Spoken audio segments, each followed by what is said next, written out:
Welcome to the Derek Loudermilk Show. This is episode 333 with Andrew Henderson, the Nomad Capitalist.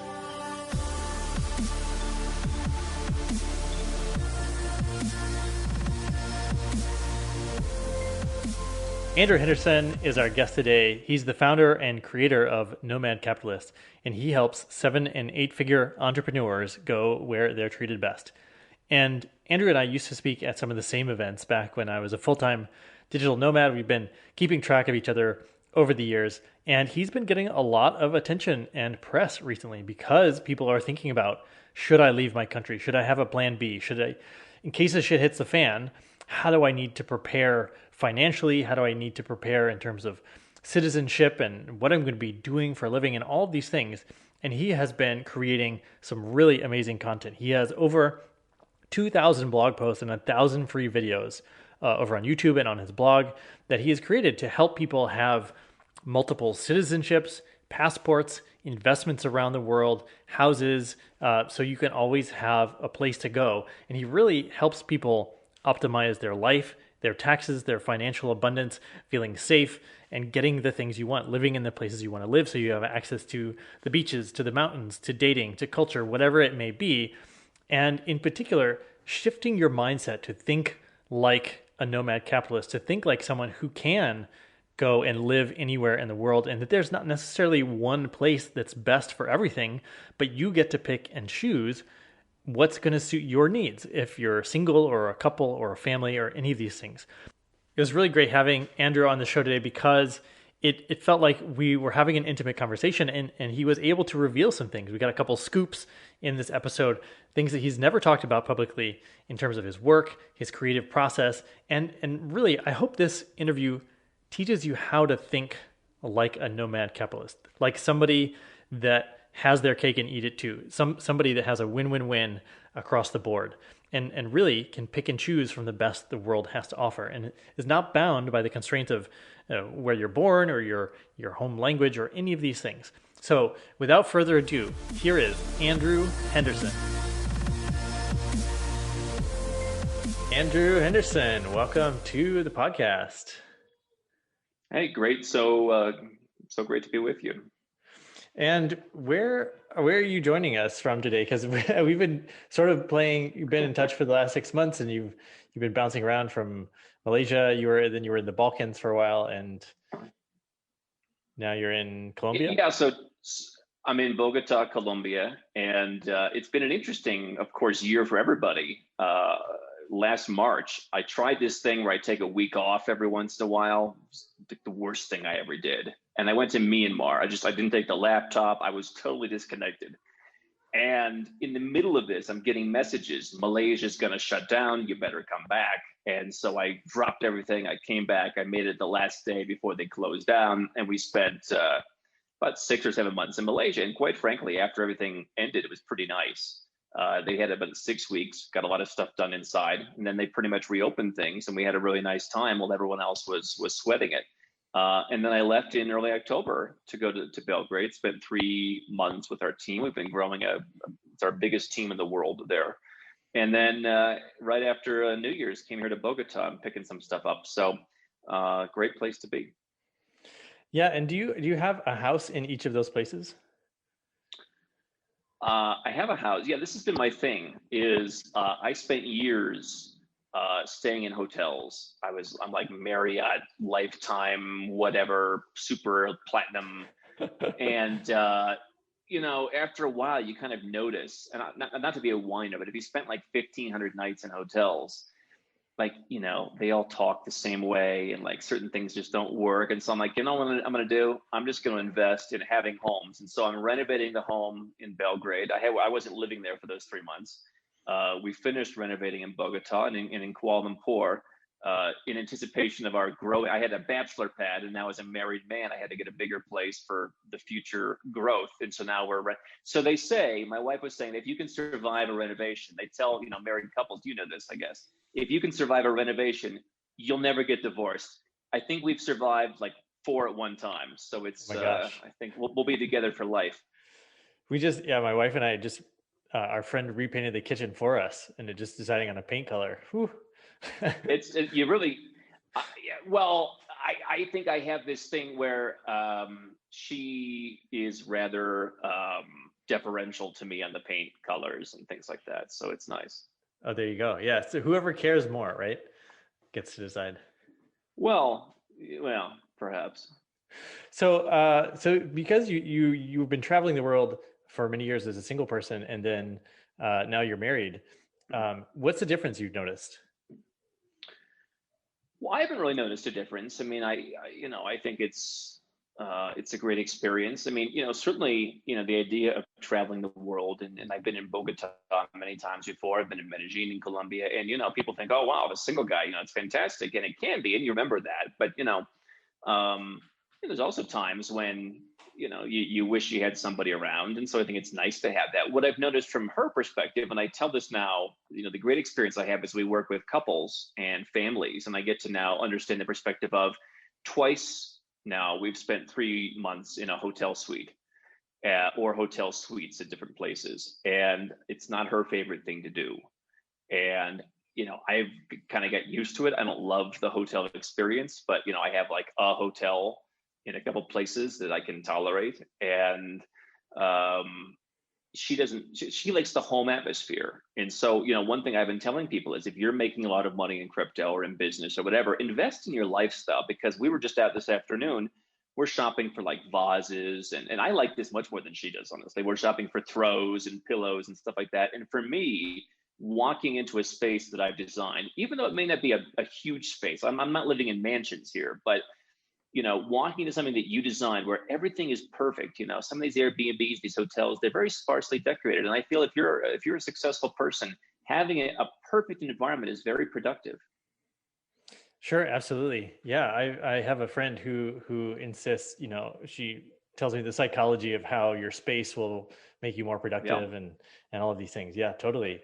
And as I recall, the moving from living out of a carry-on to and then coming back to have all my stuff that was in storage here, it's really nice to have your favorite things. And I'm wondering if you Right. have any like secret, like your special things about each house in each country that you stash there for yourself. Yeah, there's a couple things. I'm a little bit OCD, but I like things to be like, I like to get fragrances. So I'll get like Tom Ford fragrances. They have to match. And whenever I hear talk, like, I kind of like that. No, we're only getting they match, the bottles look exactly the same. And so I like to have the fragrance for each city. I like to have like, what would Bogota smell like? And there's maybe two or three of those. What would, Kuala Lumpur, like what, and so I do that. I like to have my teas that I get from TWG in Asia. But then I like to have little elements that are kind of transcendent. So I'll get, Louis Vuitton publishes these really nice travel books that are colorful and they're fun, and you can get three or four of them. And I kind of imagine in each place like who would live here. And so, Bogota to me is more masculine. So you think like, it's a maybe an older gentleman. It's a cowskin rug. It's more greens, more darks, more rustic vibes. But in Kuala Lumpur, it's so light. You have these huge windows, light is flooding in, everything's modern and glassy, and you think, this is where two young supermodels would live going to Asia. And so you have the red Buddha kitsch because that's what they would have. They would be kind of so silly about what Asia's about. They're like, we have to have a red Buddha. And so I like to have the little kitsch, but then I also like to have, okay, you have the Louis Vuitton books for Singapore, for Japan, for whatever, and in Bogota, it's all different. And so I kind of like to tie things together with their own flower, their own fashion elements. So this is the part of me that I guess aspires to be Tom Ford. I get to the different side of the guy who's been in business, for 19 years, Yeah, no, that's fun. That's funny. You would get along great 17 with my years. wife. Yeah. And so well, since we're on the topic of business for 17 years, I know from your book that you did some broadcasting down in Arizona, but now you're the nomad capitalist. But I'm curious Yeah. about some of the earlier business ventures that you were in. The big one I grew up, my father's side hustle, you would call it today, he hosted a radio show and he worked his way up. He was the afternoon guy on what's now WTAM in Cleveland, this big talk station. And so sometimes I would go down to the station with him. And he always said, like, listen, there's no money in radio. This is back even in the 90s, and people listened to the radio, the 80s and 90s. But I kind of enjoyed it. So I put the two things together when I was 19, and I said, I'm going to be in the radio business. And so I was in the business basically of, in financial terms, being a market maker for radio infomercials. And we would go out and we would find radio stations that were dying, or nearly dead.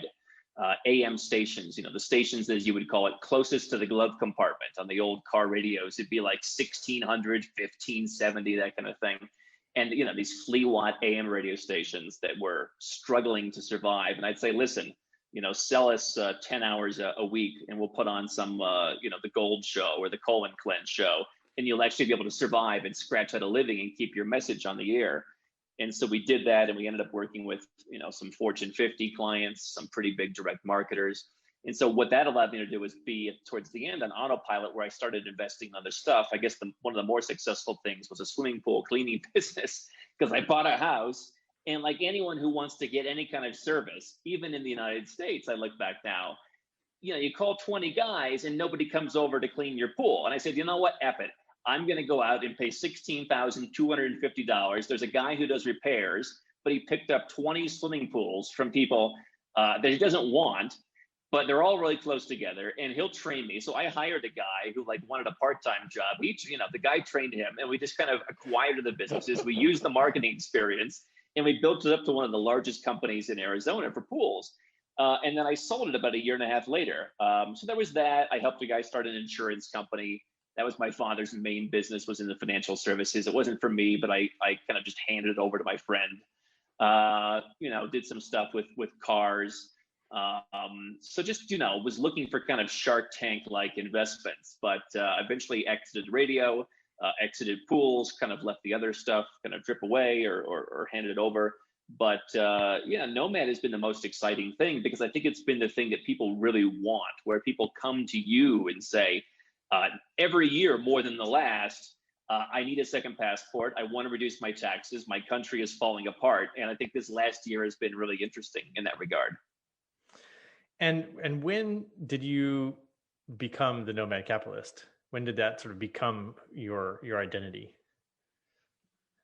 Well, it's interesting. As I was in the process of selling the last business, I remember sitting on the couch with a friend of mine saying, like, I would like to. I've been traveling around the world part-time, and I think for about a year then it had been the majority of my time, but I would come back and forth to the US, whatever number of months a year.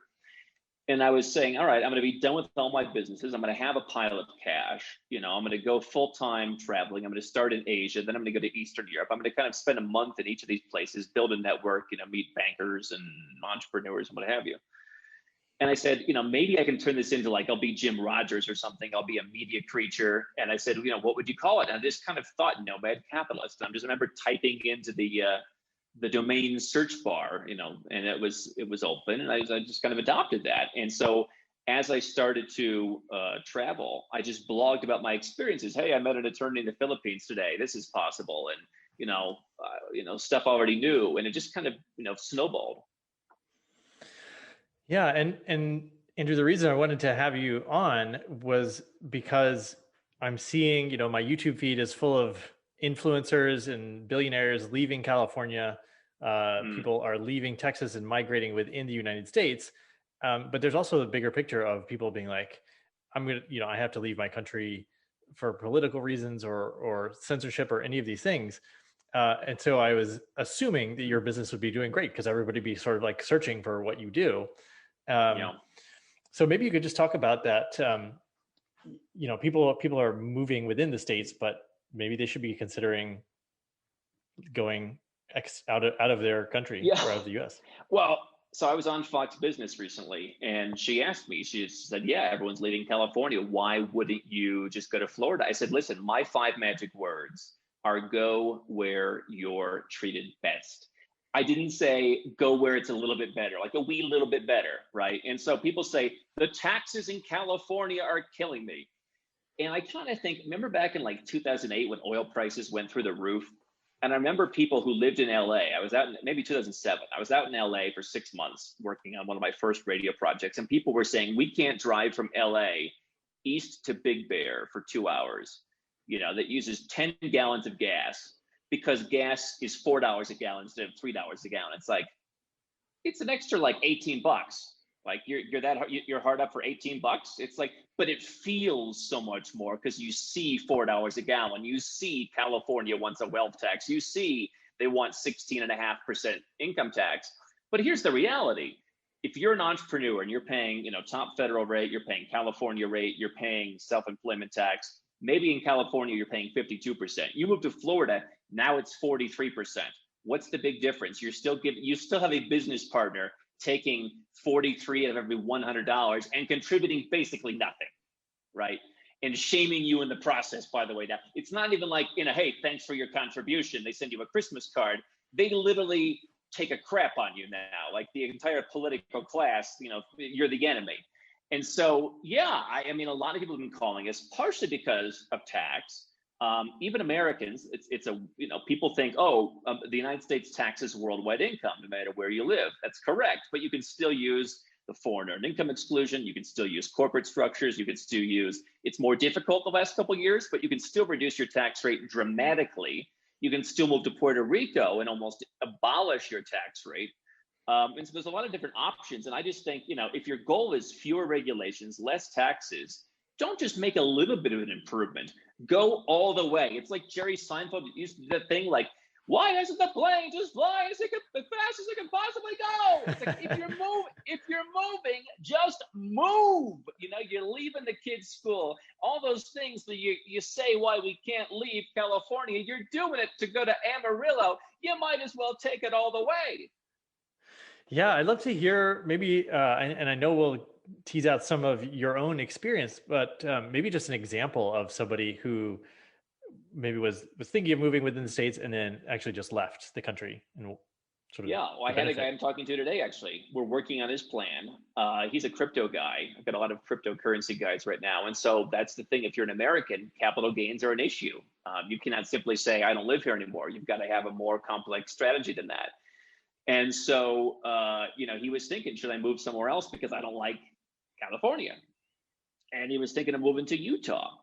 And then he realized, like, maybe I should go somewhere and actually do something about this capital gains tax. Okay, I mean, California, maybe I'm saving a couple bucks, but, why don't I go to Puerto Rico? Or why don't I look at even expatriating? And so, there's a guy that if he thinks, Bitcoin's going to $200,000 a coin, it's $40,000 now. He owns, I don't know, 100 of them or something. I mean, that's millions of dollars that you can save by reducing that, and you think, capital gains, 23.6%. Well, Joe Biden, he's now in charge. They have the Congress, they have the Senate, and he wants to make it 40%. And so a lot of people are saying, I think it's going to get worse. Not only with all the countries saying we have to pay for the pandemic, let's tax the rich. And in the state where I lived as an adult, Arizona, they just voted in, and this is allegedly a Republican state. If you make 250 grand a year or more, you're now deemed rich, and your state tax rate just doubled, basically. And so even in Arizona, not exactly a bastion of communism, maybe it's becoming one, but they're raising taxes on the rich, and you don't even be that rich. And so there's a guy who's saying, I'm either going to go to Puerto Rico, or I have family from Europe. Maybe I can get my European passport. We're working on that. He's going to do one or the other. He's going to save millions of dollars by not being in the U.S. tax net. We have entrepreneurs who do e-commerce. I know that's your thing. We have people who are selling stuff online, doing consulting.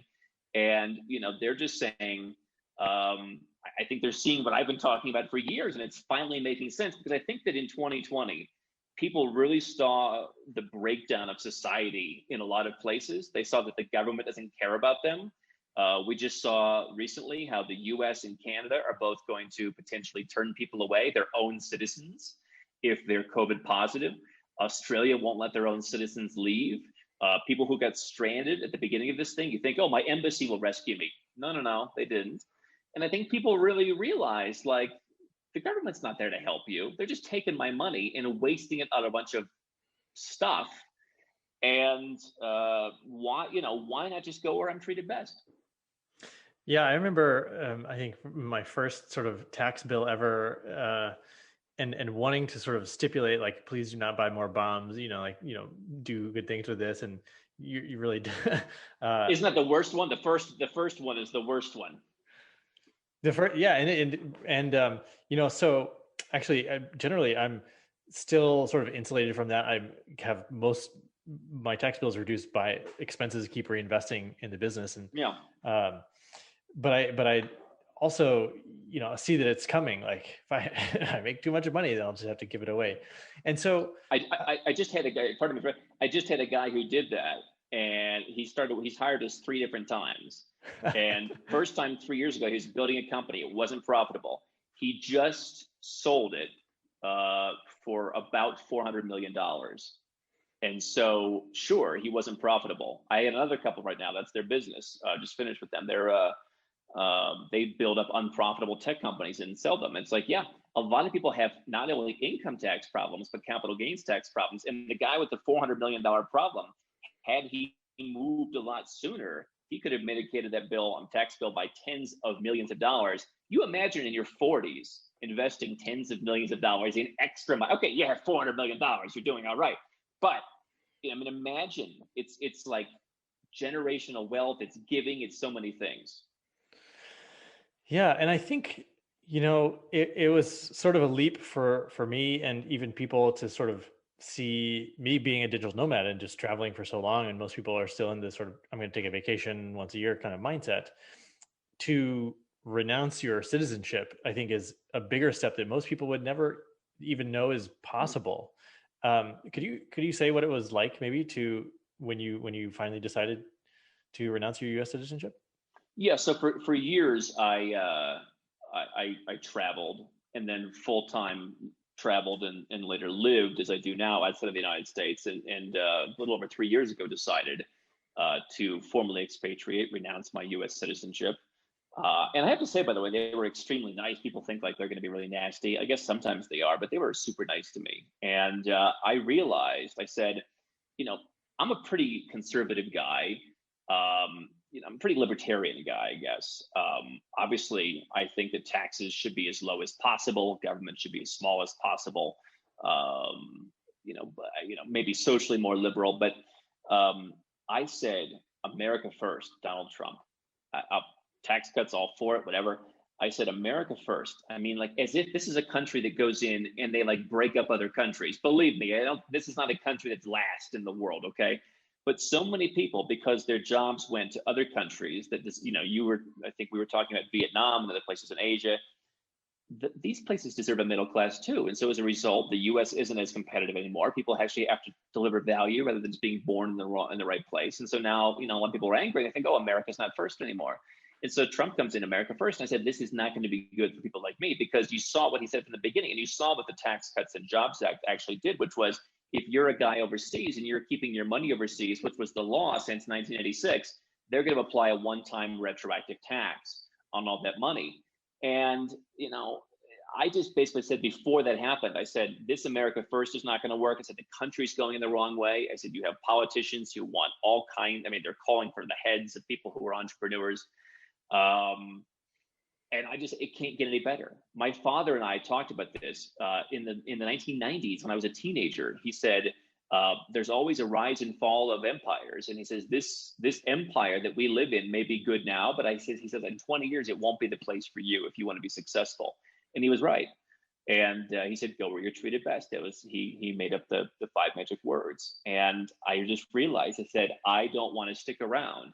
And now you look, this last year, the embassies, by the order of the State Department, were closed. You can't renounce your citizenship. I mean, imagine that, right? If Hmm. they did that in some African banana republic, the UN and the US and the UK would be calling them a totalitarian dictatorship. But the US government and every government, right, they use excuses. They have a convenient excuse. Nobody can renounce. And what if your crypto has gone up fourfold in the last year and you wanted to renounce? Well, maybe you couldn't. Tough. Now you got to pay us. And I just realized it's not going to get better. And so I think you really hit the nail on the head that people don't do it because they really don't imagine. And the defense mechanism is, um, well, so many people are coming to our country, so you're an idiot for leaving it. Not only was there just an article about how net migration from Mexico is in favor of Mexico, people are leaving. They're going back. More people are leaving than are coming. And that's been the case off and on for years. But the people who are coming are, God bless them. Many of them have very difficult situations. They just want an economic opportunity. The people who are leaving the US have already created success, and they're saying, I don't have to live in the US to be successful. I can live in Bogota, I can live in Kuala Lumpur or Hong Kong or Singapore or anywhere on the internet these days. I have 23-year-old kids from Morocco who make high six-figure incomes selling stuff online. And they didn't have the same privilege, but they managed to figure it out. Russians, Ukrainians, Brazilians, people from all over the world call us, Egyptians. We deal largely with Americans and Westerners, but those people call us because they've created great businesses. So apparently, you don't have to be in the US anymore. And so, if you've already created success and you're wealthy, being American becomes a lot less enviable. Yeah, and it's really interesting, the opportunity that America presented for so long, which, drew people here in the first place, is the Yeah. same factors that's going to draw people somewhere else if there's better opportunities. And that's your go where you're treated best. And I think people don't really hadn't considered that there was a choice that could be made. This where you were born, your family happened to be living there. Um, and yeah, it's a bit of a shakeup to consider that you might leave. Um, I'm curious. Your dad. You mentioned him Yeah. here. He's the one who coined the phrase. I saw that he's speaking at your event down in Mexico. Yeah. So what's his role in shaping all of this? Well, yeah, we are having Nomad Capitalist Live, God willing, this May in Playa del Carmen with Robert Kiyosaki and the former president of Georgia and others. But my father, it's interesting coming from where we come from. I don't come from a super close family in the context of much of the rest of the world where people are calling each other twice a day, right? That's not how my family works. But they did give me a tremendous permission slip from a very early age. And I don't remember exactly how it came about, but I guess I had some friends, growing up in Cleveland, Ohio, very ethnic town. I had friends who were like very Italian and very Irish and very, whatever. And, they had that kind of like, hey, when you're older, stick around with your pops kind of thing. And I was telling my father about it. He said, listen, he said, we've worked very hard to be successful. And my father, is in the financial business. He, all the insurances and all that kind of stuff. He said, we've got nursing home care. We've got this. We've got that. We've got that. We're going to be fine. He said, you don't have to stay in Cleveland just because your parents are here. You don't have to, stick around for us. You don't have to stay in the same city. You don't have to stay in the same state if you want to go to California or wherever. You don't even have to stay in the same country. You should go where you are treated best. And I got this amazing permission slip that so many parents, I think, around the world, and I've seen this all around the world, they look at kids, it's like it's an investment. It's like, I'm going to have these kids, I'm going to enjoy myself, and I'm going to get excuses to get out of going to parties for 18 years, and then they're going to grow up, and then eventually it's going to be my annuity where they're going to come home and take care of me. And my dad said, listen, that's not the purpose. We did this to empower you to be a winner. And it was an amazing gift that so many people think, how do I leave my family? And my family realizes that if they want to come down, as they did a year ago, to Mexico City for Christmas, they can do that. They want to come to Belgrade, they want to come to wherever, they do it. And you know what? They've been incredible because they see me doing this, and now they realize, you know what? Mexico City is not what we see on CNN. Our father, our son is there, and it can't be that bad. So let's go down and see him. And they come down and they love it and they explore. And now, they're asking questions about doing this. And so he's been a great influence, and I think was really well ahead of his time in terms of predicting so much of what has happened 20 and 25 years before it happened. He said entrepreneurs and successful people are never that popular, but he says it's going to become less. He says there's going to be a civil war someday in this country. I saw it today. 79% of people think that the United States is basically heading towards a civil war. So, having that, it's incredible. And it was an incredible gift. People say, people think I was born with some kind of silver spoon, and certainly being born in a successful family in the United States is certainly an advantage, no doubt about it. I inherited nothing. I was given nothing. I got no loans. But I did get this tremendous upbringing that now, as I hire 30 some people, I'm teaching it to them in their 20s. And I've had to learn, it's like everyone didn't learn that. And it's interesting. And it was a great gift. Yeah, that's really fascinating. What in particular are you noticing that not everybody learned? Well, just entrepreneurial skills. Now, I mean, I go around the world. I mean, I spent 3 months in Serbia. I mean, say hello when someone walks into your store, right? I mean, it's a little bit different everywhere, and I think cultures are beautiful. But what my thing is I left the United States because I realized there were some good things, and I've realized that more the longer I've been away, and I'm not boiling in the stew. I'm able to give them credit where it's due. But I think the best culture is one, and then you look at a place like a Singapore or a Dubai where they say, let's take the best of everything and let's put it together and do that. Let's not do this is how we do it here, right? Well, listen, the way you've done it here, average salary, 711 euros a month, lagging your region, tons of corrupt, like, let's not lean on our laurels here when we're not exactly number one. And so many people want to act like their country is number one. And no country is number one in everything, let alone anything. I mean, you can't find a statistic where the US is number one. And so I just think that people have not learned in so many cultures entrepreneurship. By the way, I look at places like India, some parts of Latin America, and I have a tremendous respect for what is almost forced entrepreneurship, where people don't have opportunities and they have to go out and sell something. And I have such incredible respect when those people go and you see the guy from El Salvador who goes to Los Angeles and works hard and opens a churro stand, and then maybe opens a second churro stand. Or if I had a mentor when I was 20 years old in the radio business. He said his favorite people in his entire life was a family, I think from Nigeria, that moved to New York. He said, Andrew, they bought a gas station, and you know what they did? They lived in the gas station. The entire family lived in the gas station. And then they saved up the money. And then another guy went, and you know what? They bought another gas station. And the guy lived in the top of the gas station. And nobody really teaches that. And I think especially in the Western world, I mean, who is teaching like this? Even in countries like China now, I think it's changing, where it's like consumption and like no delayed gratification. And it's fascinating to watch. Like, nobody knows financial literacy. Nobody knows how to save money. Like, pay yourself first. Nobody knows, like, how do you, like, when we hired people in Serbia, we've got a staffing company. We pay their pension and all that kind of stuff. And I said, where do you think that money comes from? And they're like, I don't know. I guess it just comes from somewhere. It's like, I pay it. I'm paying like 40%.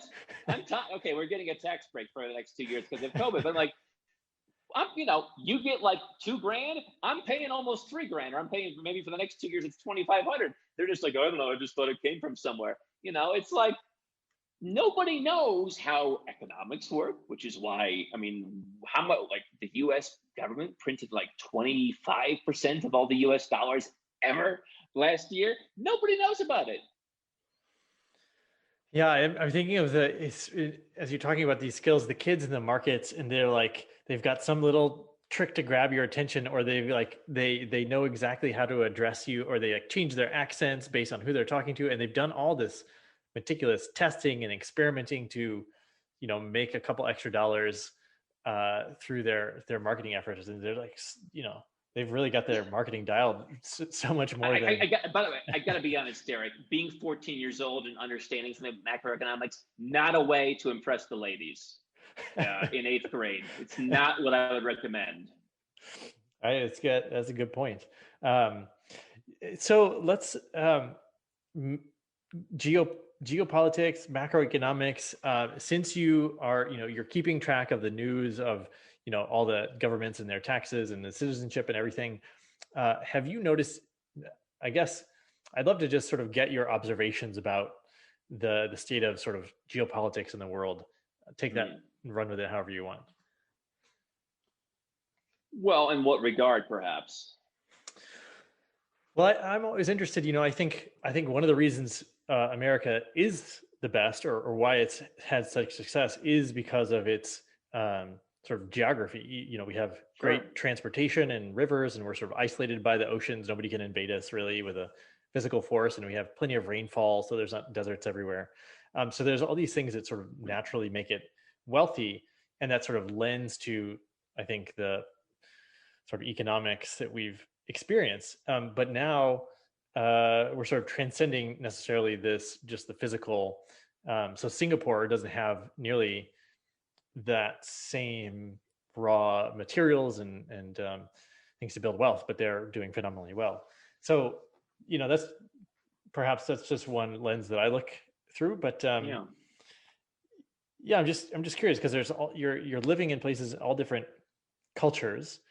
Um, so yeah, I'm just hoping that that'll Sure. spark an idea for you. Yeah, I mean, I think what's interesting, I mean, I look at a country like the United States as a legacy brand, right? I mean, it's like a marketing campaign. You couldn't hire an ad agency on Madison Avenue to do as good a job as the US government has done for your brand, and maybe California in particular, where people really look at this as it's spectacular. And then you go to California. I remember I used to live in Arizona and drive to California. And when you drove into California, the roads, you would think of a flat tire because the roads were so bad. And you think, why are they paying so much more tax for this? It's worse, but they're legacy brands. And so I look at the rise and fall of societies. I mean, if you go back thousands of years and you look at the economic center of the world, it was distinctly over Asia. And over the last hundreds of years, it's been moving to the west, and I think it got as far as perhaps somewhere over France or Belgium, and now it's gradually moving back, the center of commerce and the center of the economy in the world. And so, I think that a lot of countries that are these legacy brands had their day in the sun. They're still enjoying it. I mean, how many of us know a brand that is was always known for quality? Maybe it's Louis Vuitton trunks, right? I don't think that the quality of Louis Vuitton luggage today, which is sold so that people can, go and have the logo and look cool, is nearly as good as the quality when Louis Vuitton was, creating its legacy brand back 100 plus years ago. And I think the same thing applies to these kinds of countries. And so what you've seen is you mentioned Singapore, South Korea, the Asian tigers.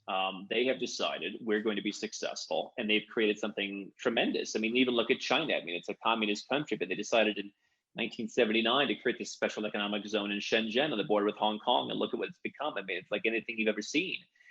For me, it goes back to my thing. It's all about culture.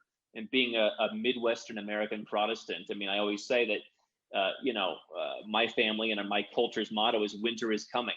It's never enough. Keep working. Put the firewood, chop more firewood, get ready, let's go. Right? You're never quite ready. And I look at cultures that are big believers in hard work and big believers that you have to provide value if you want to win. That was once the thing in America, quote unquote. But the reality is the philosophical concept of America has now been, as I mentioned, taken by other places and says we can do this. If you look at the Heritage Foundation every year, my father would read this over the dinner table when I was 15 years old. Every year they put out the Index of Economic Freedom. The United States is slid; it's barely in the top 20 anymore. And interestingly to me is it is now surpassed by four recently ex-communist countries. It is also surpassed by some countries that everyone in the United States would laugh and make fun of, like Denmark. I mean, when Denmark is beating you, you've really got a problem, all right? But four ex-communist countries, countries like the country of Georgia, which I started talking about a number of years ago, and now it's become quite popular in the nomad scene. And they are one of the easiest places in the world to do business. Now, I'm not saying it's perfect, and I think in the last couple of years, while it's still good, they've maybe taken a half a step backwards. I think it's still a good investment, maybe not the best, quite as good as, but it's very easy. And they've said, we have to make things easy for people. Singapore says we have to make things easy. We have to go and create a product that beats. And you look at even Japan, by the way, you've seen the memes for years where they show Nagasaki, for example, and they show Detroit, and they said, who won the war? And the Japanese did a better job of having a culture that valued hard work and innovation. And the West has rested on its laurels. And when I go out in Bogota and I look for sofas and I hear it's made in Italy, I run the other way. because talk about a legacy brand. I bought a sofa from Italy once. It took like a year and a half to arrive, and the guy shouted at me as he delivered it. I said, never again am I doing one of these deals where I order a sofa from these lazy bums. Listen, they were popular like 500 years ago. The Republic of Veneta was a thing. It's not a thing anymore. It's a has been. So I don't want to be with has beens. Yeah, yeah. It's I guess we're just seeing the shift before our eyes, and maybe it's coming faster than most people expected. And I'm kind of curious, thinking back to your dad and my dad. He's now retired, and a lot of people that I know are retiring, and they have a chunk of savings. They have let's say 5 million saved up in some retirement fund or something like that. But they're not necessarily the type of people I would expect to renounce their citizenship and necessarily have multiple homes around the world. Is there something that you offer to those type of people that there could be an advantage to how they invest by moving offshore or having multiple bank accounts around the world? Well, I think the beautiful thing about nomad capitalists, I mean, first of all, nomad, people think it's like you have to be dragging a suitcase behind you, but in reality, I always thought of it as the nomads of the Mongolian or the Central Asian steppe, right? Where there's the herd, and they go and they feast and they shear the sheep and they get everything they need, and then the herd moves and they move with it. And that's how I think people should live. That why are you staying in a country where the Capitol building is being attacked like you're in a banana republic? Did you see the other day where there were like Republicans who were saying, my fellow congressmen are afraid to vote to impeach Trump for a second time because they're afraid that people are going to come and murder them and murder their families? Have you watched Narcos? Have you seen the show? Remember, like when Pablo Escobar, like he had everyone under his thumb, and you couldn't do anything if you were the legislature. It's now the United States, and people want to hang around because that's what they know. And so, what I've seen a great in the last year, a surge in is people coming, retired or near retirement, families, 2 kids, 4 kids, whatever, saying, I want a plan B. And I've also seen people saying, I don't believe in investing here anymore. I had a guy who sold a software company for a lot of money, and he said, I can't find good deals here anymore. And so I look at emerging markets. I've been a big proponent of places like Cambodia. I think there are opportunities here in Colombia. I think there are opportunities in perhaps parts of places like Georgia. I mean, there's opportunities everywhere, but I mean, Asia, Africa, these are going to be the big drivers of the 21st century. And I think that markets that people are laughing at are going to be the huge success story. I have a friend, he runs an investment fund in Cambodia.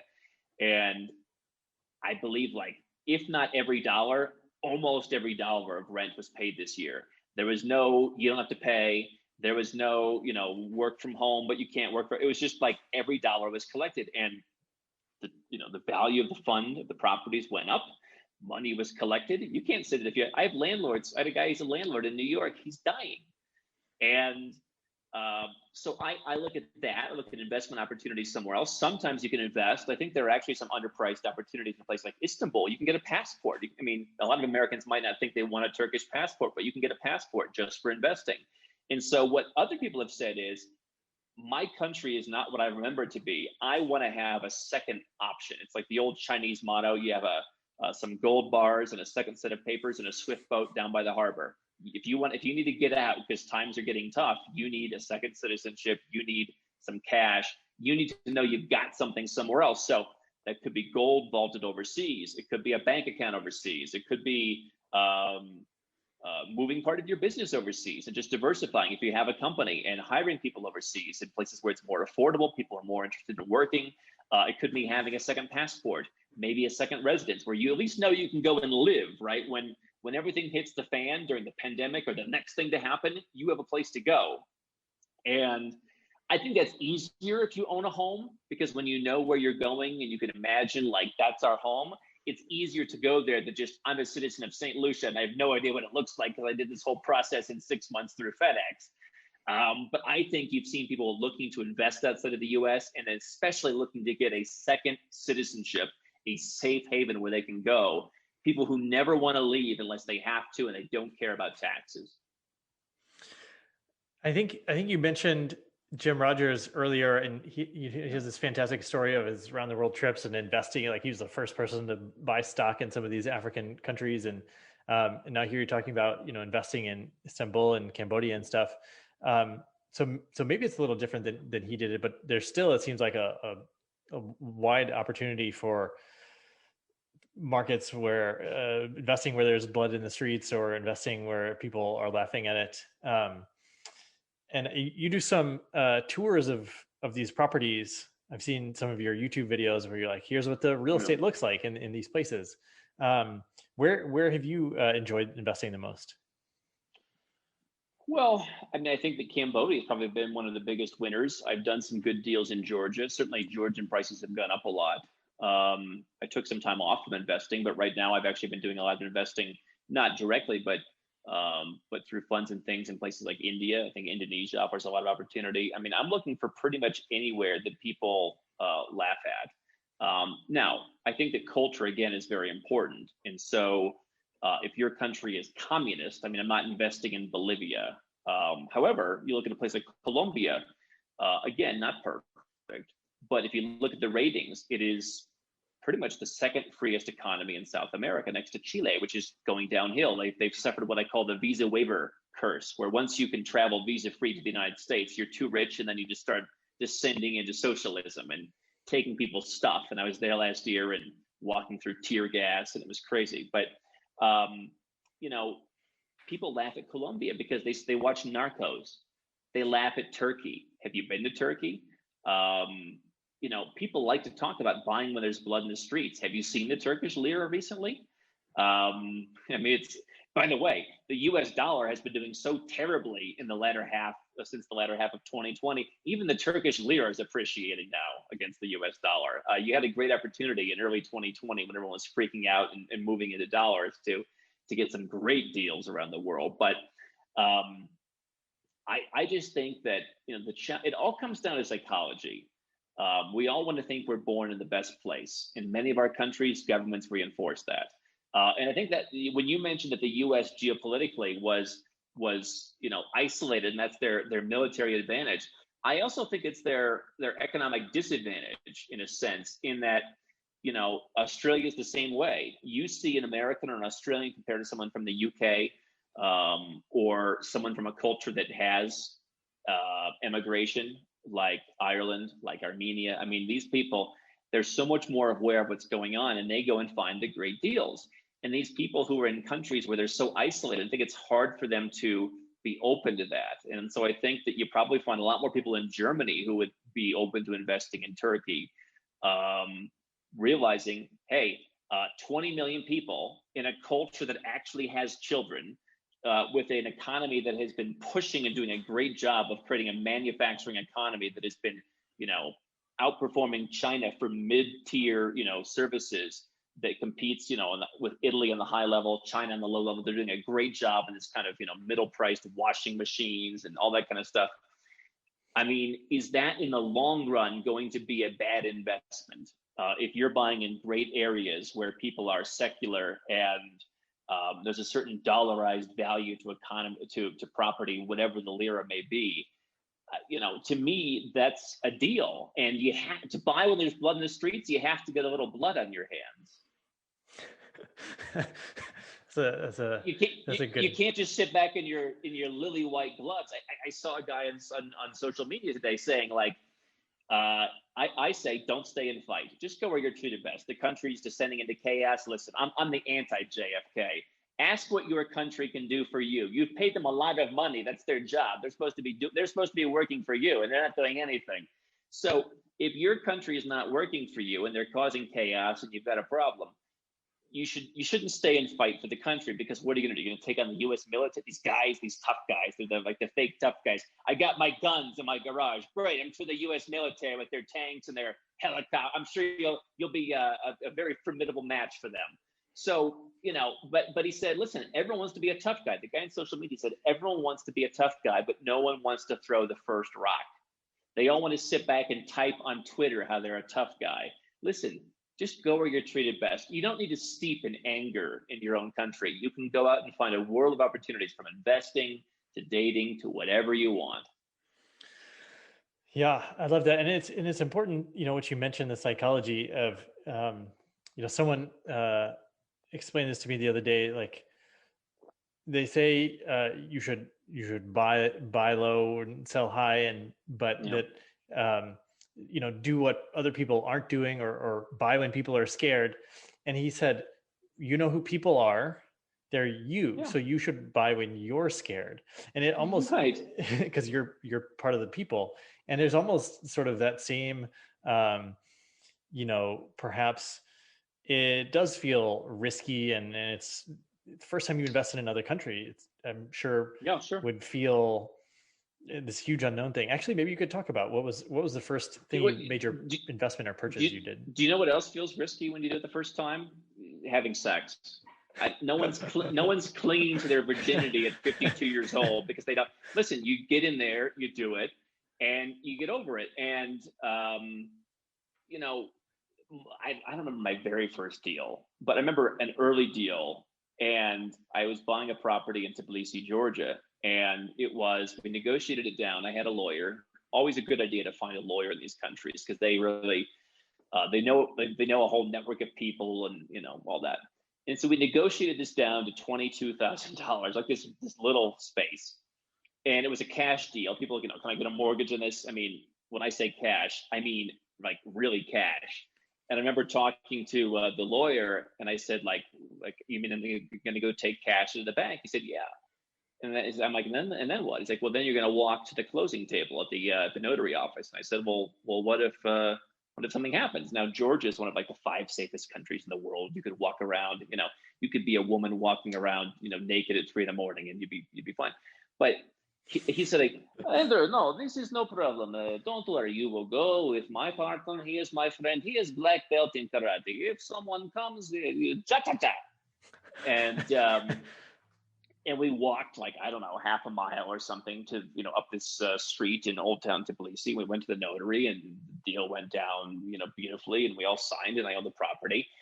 And it seems weird, right? But now it's the point where I have a coach last year. He's like, listen, Andrew, you're a little stressed. Why don't we make a deal? How about one citizenship and one new house a year? I said, I don't know if I can do that because it's so easy now because you've done it, right? Um, and I think that being diversified, I mean, if you just look at the last year, financially, personally, I have not suffered the way people have suffered. I have places to go. I have moved. Like when things get bad in one place, I go to the next place, and I have the right to do that. And I'm not begging as a tourist. I'm going as a resident, going as a citizen. I have different passports. If in Malaysia where I live, my wife is originally from Moscow. I was originally from the U.S. Neither Russians nor Americans can enter Malaysia as residents because their countries are COVID basket cases. But yet we're not using those passports. I obviously don't have a U.S. passport anymore. But we use other passports, and they're not on the naughty list. And so I think that the idea of being financially diversified, being personally diversified, having things spread out has been really successful. Obviously, the last year has been successful for us as a business because people are, I think they're seeing what's really happening, what I've been talking about for years and what I've been being laughed at. And for some of those years, right? And now people are finally starting to. I've had so many people say, I would never think 5 years ago I was going to do this. Never think. Yeah, it's perfect timing for you to be the expert in this. How many? I can imagine. I only have just the U.S. passport, but I can imagine it would feel so cool to have a bunch of passports. It's like James Bond, Yeah. when he opens his stash and they got the backup passports. How many passports do you have It's hard at to this keep point? track these days. I don't talk about all of them. I've talked about the economic ones, and I've done St. Lucia. I did a program called the Comoros, which people kind of misunderstand because they suspended there were two different programs in the Comoros. It's this African like archipelago, and it's a nice like backup passport. You can travel to Asia with it. Like I've been to Singapore and stuff. And so I keep the citizenship. I actually have a good relationship with some people in the government there. They've been very nice to me, but. They suspended the program. I'm still a citizen. I have a certificate of citizenship, and I have some others. I'm working on a couple right now. It's kind of become a hobby for me. I remember I went in for a visa appointment. The guy's like, "Why do you have this one?" It's like, I don't know. I kind of enjoy it, and I think he thought I was BSing him, but like I honestly kind of do. And I think more importantly, um, as a consumer of this stuff, I think that I'm different. Even though I work with attorneys, I work with accountants to do the proper stuff that has to be done by them. I think I speak to a human aspect of doing this, where I understand why you are coming to me, and I understand the process on a personal level that someone who just has a business selling passports doesn't, or a guy who's the Panama immigration attorney doesn't, right? And so I don't know how many. I guess if all goes well, maybe in a year or so it'll be half a dozen or something. There's a guy with 8, so maybe that should be the target. Oh. I gotta, go after it. Maybe he'll leave you a couple. I've But always said there should be a marketplace, and we should. I mean, imagine if that was the case. If there was a market, and you thought I was going to be concise, by the way, GPT or something. Imagine if there was a marketplace for, like, hey, I'm Rwandan, but I'm a really rich Rwandan, and I want to be American. Like, I'll trade you passports and give you how much? 7 million? Like, how much would it be? I wonder if we could do that. It'd be fascinating. But alas, we can't, and the guy can't leave me his passport, so I'll have to go out and schlep and get 3 more or but four I more, whatever appreciate it that is. you're walking the talk, because it's like sometimes, in my business, I'm like learning a thing about some social media. I'm like, do I really want to learn all this? And it's like I'm gonna be teaching. I'm gonna be, getting this out to my clients and customers. So I need to be Yeah. the expert so I can reteach it. So yeah, I appreciate that you're doing that. Um, let's see, where do we want to go with this? So I'm curious. You mentioned Robert Kiyosaki speaking at your event, and you mentioned meeting these lawyers in these You know, countries, and now you've got this team of people that support you, and the president of Georgia, former president of Georgia, is speaking. So you have a really interesting yeah. network that you've built over the years. How do you approach this networking around the world? I think what I've learned in this business about so many things is it just really is about putting out the work, or doing the work. We put out a YouTube video every day. Um, when we first started, put out a blog post every day. Then we kind of shifted to YouTube. We still have people who write blog posts, which are summaries of the videos, or which are kind of research projects from our team, whatever. But I think it's putting in the work, and so it's hard to do when you're sitting in Orlando, Florida, or in Adelaide, Australia. You have to go out there and do it. It's just been years of boots on the ground. And listen, you make mistakes. I think one of the great things I've really re-emphasized for myself in the last 9 months or so is I read Bob Iger's book, Ride of a Lifetime. I'm not a corporate guy. He's a very high level corporate guy. He was the CEO of Disney. And we talked about how many mistakes they made at Disney. You go back and look at Disney. I mean, under his rule, under Michael Eisner, I mean, they tried so many things that didn't work. And I think that today, so many people are influencers, or as I call it, celebrities with the lowercase c. And there's this kind of hatred coming out there where it's like, if you ever fail at anything, you're not doing it right. And I think people have a tendency, or it's easy at least, to buy into that when you're first starting. And for me, the experience is go out there, do deals, start small, but grow, and figure out. And you develop a spidey sense the more you do it. You develop an understanding of cultures, and the fact that if you come to Colombia and the lawyer's on time, you're doing really well. Um, you know, um, so I think it's just years and years and years. I mean, it's like, how do you do anything? Um, I don't think there's a way to sit at home and do it, especially overseas. I mean, we have a research team. We put them on the road every once in a while. If we don't physically go to El Salvador, we don't learn what's happening in El Salvador. It's just, you can't email these guys by and large. You're not going to get any information. You've got to go. And when people say like, oh, like when the digital nomads say the whole world is going to be nomadic and like this is the future, it certainly is part of the future, no doubt. But if you don't understand, like, you don't understand the work culture in Serbia, or in Georgia or in Honduras, you go and talk about this lifestyle. I mean, I remember meeting my wife, and my wife, she's a doctor, and she's like, "What is this like? Online business?" She's like, "I know fireman, I know construction worker, I know dentist, like mailman. These are the jobs I know. Like, what is this? Like affiliate mark? This is not. I don't know what this is, right?" And so many people outside of the little bubble don't really understand what this is. They may get there at some point in the future, at least some of them, but so much of the world, and this is why, by the way, in my world, people say, "Well, what are you going to do about the pandemic?" I said the countries that I'm interested in living in, investing in, being in, largely real. I don't know if anyone's been perfect. I mean, Mexico, Brazil have done an okay job. Malaysia was actually not that bad, but Serbia's not been that bad. But they realize like we have to have an economy. You look at Yeah. Portugal and Spain, which are next to each other. Spain has the legacy brand. It's a bigger country. They can afford to be a lot bigger jerks to people. They can say, you know what? You own you own a property in Barcelona. Nobody's living there. We're gonna come and take it after a while. Like you're gonna come and take someone's property that they own. Portugal, I think the government like kind of sort of wants to do that, but they're like, we have like 7 people living here. We need foreign investors, so we can't go and take someone's property because we aren't the legacy brand for fun in the sun. And so like they have to be competitive, and I think that's a beautiful thing. It's just reminding. We lived in Portugal for a little while, and they had this thing where buildings could be passed, property could be passed down to like multiple family members, and sometimes like skyscrapers in Lisbon were owned by 40 people, and there's no way they could figure out who could how to sell it because, and so that you just had these empty buildings that nobody nobody could figure out what to do it.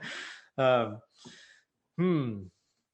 Yes. Tell me, I want to know about your team. I saw, I think, something about your Christmas party. One, it Yeah. seems like your team is full of only beautiful women. So great job putting that team together. But there is, so they're all, that seems like your Serbian-based team. Yeah. What are they doing? And I'm curious, you put out a video a day, but then your team, I'm sure, is working for your clients and stuff. Could you talk a little bit Hmm. about both the team? Yeah. Yeah, start there. Yeah. I mean, so we've got, yeah. Um, Listen, I mean, I remember being in Romania about 6 years ago and meeting some people and saying, wow, not only is the English great, but the American accent is great. And this would be a great place to hire. And we put out the word, we put in a Facebook ad at one point for hiring. And I said, let's just add the neighboring countries too. And Serbia turned out to be the biggest one. We later expanded a little bit into Macedonia, which didn't, we got some people kind of by referral, and so we've got a little team down there, but it didn't go as well. Armenia has been a great place for us. Georgia has been okay. And so yeah, we've got about 30 people plus probably another 5 or 6 kind of like devoted people who mostly work for us. And so it's marketing, which is managing the website and the blog and editing the videos and scheduling the videos and running social media and all of that. It is, of course, people who speak to people who reach out to us, right? So if you call us or you fill out an application, can we help you? You talk to them. Do you want to pay, right? Sales department. Um, there's the strategy department that helps me personally create plans as a back office, and also increasingly, I mean, we've really developed some great talent there where they know more about some of the taxation issues in some countries than I do, like in Europe. They know more about certain things. And so I've really developed a very complementary team as well as a research team, because you have to, we have 1,000 banks that we have in our network. Some of them, I just got an email from a woman the other day in Singapore. We're not taking offshore companies anymore. Well, you better know that. And we can't be perfect, but we have to know as well as we can what's happening, which new banks are opening up. You make a connection, you go to Prague, you meet a guy, you're keeping up to date with immigration law changes, tax law changes. And then the biggest department is what we call the operations department, which is when you come and work with me and create a plan, we kind of create a holistic plan that's based on finance, residence and citizenship, and investments. Those things should all complement each other. But if you do it wrong, they'll kill each other, right? if you make the wrong investment and you're a U.S. citizen, you're going to like double your tax. Like just there's certain things like that, right? Hmm. It has to all work nicely together. And so we make the plans with myself and strategy. And then if you want to execute that, the operations team is basically your general contractor, where you get a person who is your point person, and they coordinate between 11 different attorneys and accountants to make sure the guy in Hong Kong who only knows Hong Kong doesn't screw up what you're doing in Panama, or that the guy in Panama doesn't screw up what you're doing in the US because, like, so the guy in Hong Kong says, well, why don't you just do this? I'm like, because he's a US citizen. That's going to be suicide, right? And so someone has to kind of be the guy, telling the plumber, hey, no. He's going to put the piping down before you put the roof on. Like, so that's the biggest department, and it's been expanding, and we've had to be, hiring people like a year out because we need to train them because we know people are coming. But it's basically those four departments, and then poor old Dan. Dan's just kind of on his own, like in a little island of business and accounting. um, and uh, what part do you what's like your jam? What part do you really love the most? I'm a very curious person. I like research. Now, at times, I'm glad I'm no longer the one calling 100 banks a day. I mean, that's basically a sales job, right? You're calling and trying to develop contacts, and I'm glad that's no longer me. But I like the idea of what's happening. What are the new opportunities? I love the idea. Like I've always talked for years about what's the next Singapore. I don't think there will be one. I think there will be multiple. There'll be one place that's good for this, and there's not going to be one great panacea the way Singapore was just this amazing place. But there'll be things that are good for each thing, and so I love seeing that develop. I like making videos. I guess the talent becomes at times a little monotonous. I like speaking to people. I do it one day a week, like sun up to bedtime, like 13 hours a day.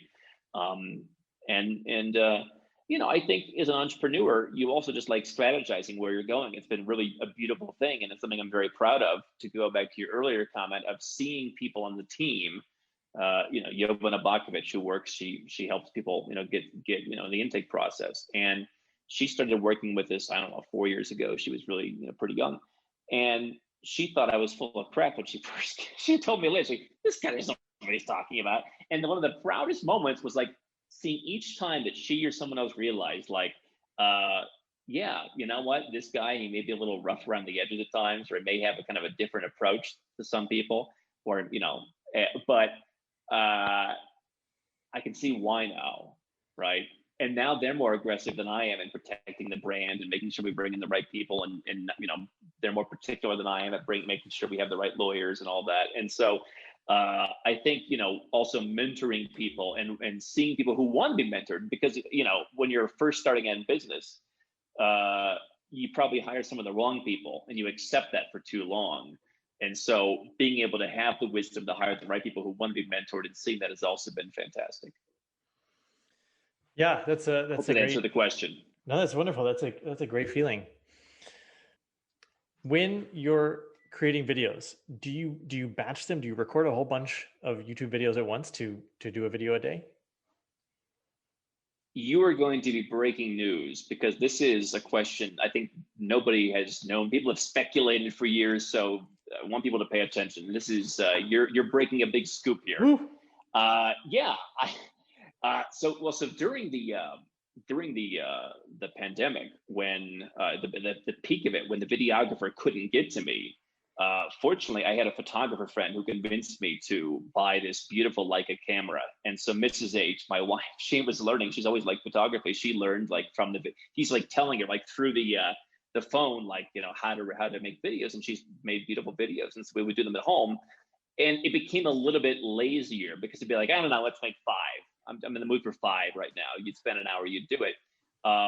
But yeah, historically, I remember we were in Macau a couple years ago, and I met this brand new videographer that was working for us at the time. And I'm like, we're going to spend, he's like, what's the project? I'm like, we're going to spend a day and I'm going to record 30 videos. Oh my He's like, gosh. yeah, like, okay, but you're not going to record 30 videos. Like, what do you mean? I'm like, I'm going to sit down. I have a list of videos I'm going to talk about. I'm going to do it in like one or two takes. And then we're going to do the next one.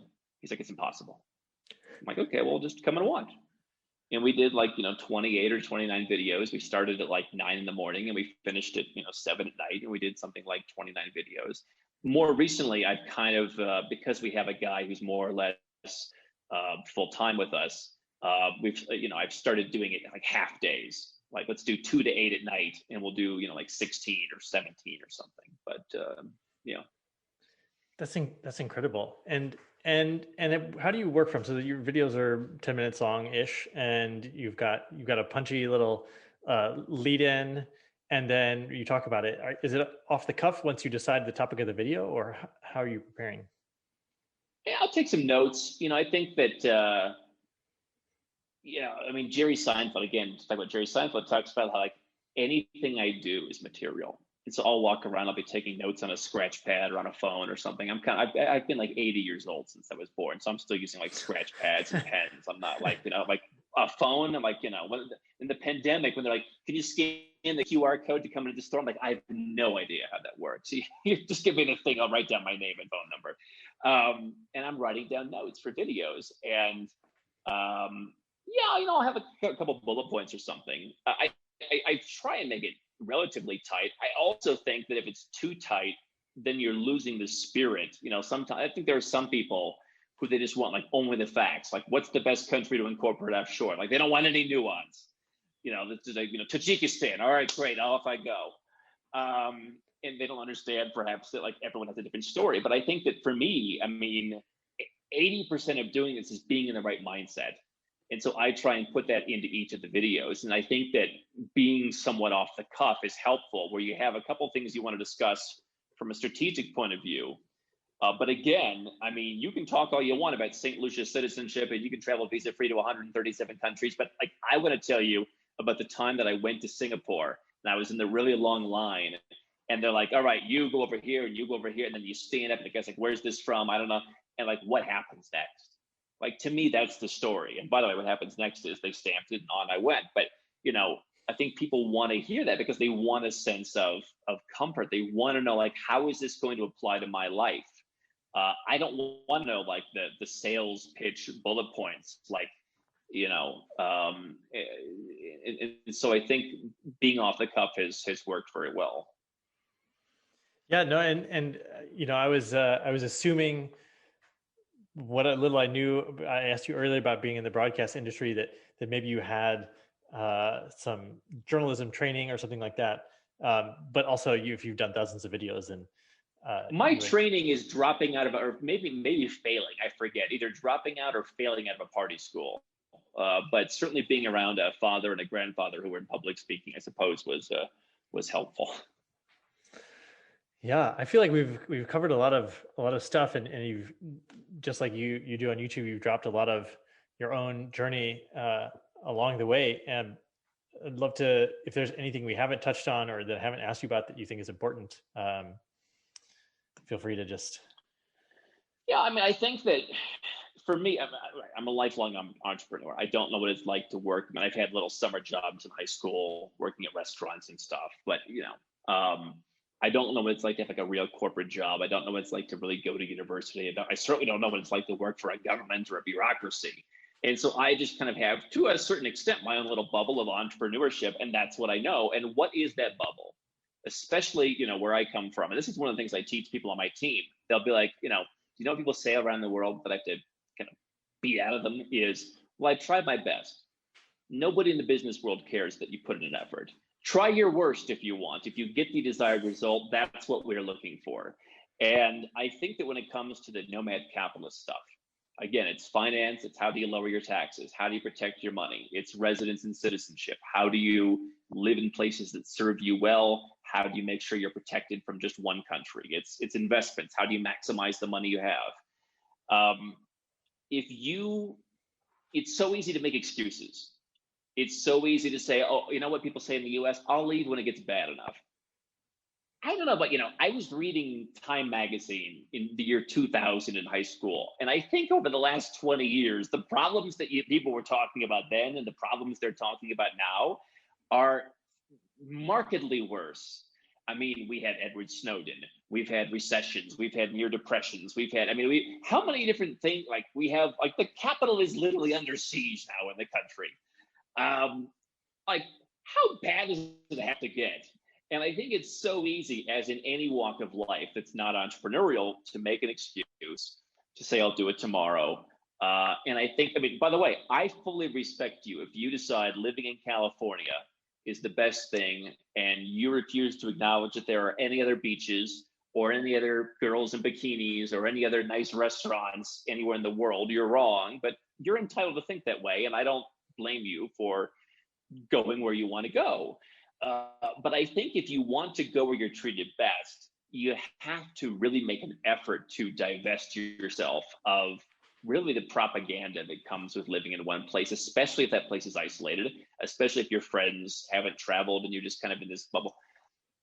Getting out there and seeing and making observations. Don't go to Italy on your next vacation. Don't go to Italy. When travel opens back up, please don't go to Italy. Go to somewhere. I would say go to somewhere and open a bank account. Go to Georgia, go to Armenia, go to Ecuador, go somewhere where you can put $100 in the bank and get a bank account and see what that feels like. And then go home and log on to the online bank. Now, maybe you've got to report that bank account in your country. I'm not telling you to hide your money from the government. So check with your offshore tax professional because your domestic tax professional probably has no clue. But do that. See a place that no one else is going. I've sent so many investors, for example, not to necessarily invest, but just to go to Armenia. And they go to Yerevan and say, this is a lot better than I thought it would be. And they thought it was going to be some hellhole. And certainly the country of Armenia is developing, but you go to parts of that capital city, it's beautiful. And the service is great. And I think that you have to get that mindset. Otherwise, you're going to go back to the excuse making. And if you're an entrepreneur and if you're successful, you can't do that. And you're not going to be able to do it here. And I think that what I wanted to mention earlier was, it's so easy for those of us, I did this in my 20s, for those of us who are financially successful to think like I'm on the top of the world. And we screen some of these guys out who are 25 and it's their first big year, they made $1 million. And it's like, they're a little too cocky about it.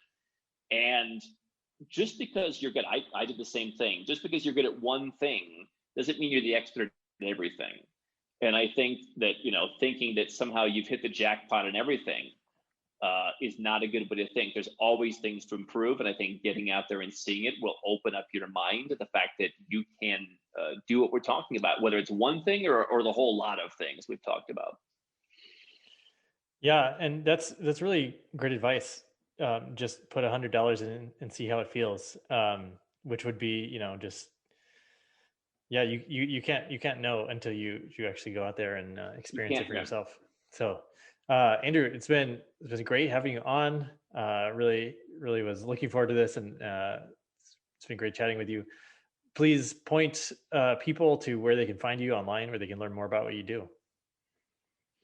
So I wrote the book called Nomad Capitalist. It's on Amazon.